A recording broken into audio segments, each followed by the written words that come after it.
Well, Chris Smith joins us now. He was the Green Party mayoral candidate in the election in Tower Hamlets. Good morning, Chris. Good morning. When you look back at the election, what are your overriding thoughts about it, Chris? Well, I think that I'll say this much. The election count itself was a complete disaster in the way that it was run, but I don't think that is anything to do with any of the fraudulent allegations that are going on. There's accusations of voter fraud.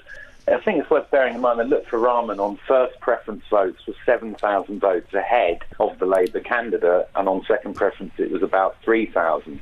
So that is quite a large majority. So I think if someone wanted to commit an act of fraud to get the mayor to win, you'd have to be voting fraud on a massive scale, and I'm not convinced anybody could pull that off without a lot more evidence than has actually come to light. We did hear a lot, though, in the aftermath of the election from both people directly involved and from the objective reporters, such as Andrew Gilligan from the Daily Telegraph, who talked about people being mobbed as they approach, mob canvassing effectively as they approach the polling booth, and even in some cases posters inside the polling booths and more than one person going in at a time. Well, obviously I didn't see any of that directly. I mean, Andrew Gilligan does have an axe to grind with Lutfi Rahman. He's been quite a voracious critic.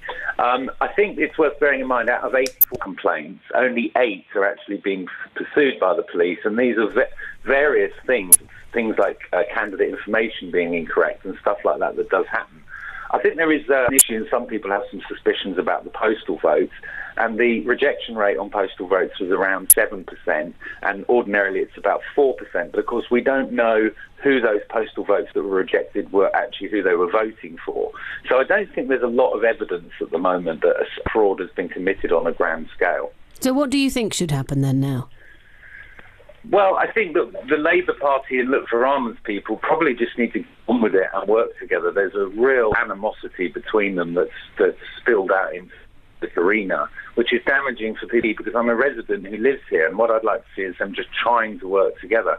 I think that if any of these allegations actually are serious allegations and they're proven with actual evidence, obviously we need to have a look at the election again. But frankly, I'm definitely not in the mood to run another election campaign, especially given how fraught it was, how bad the election count was run. I don't think anyone's very hungry to run the election again at the moment.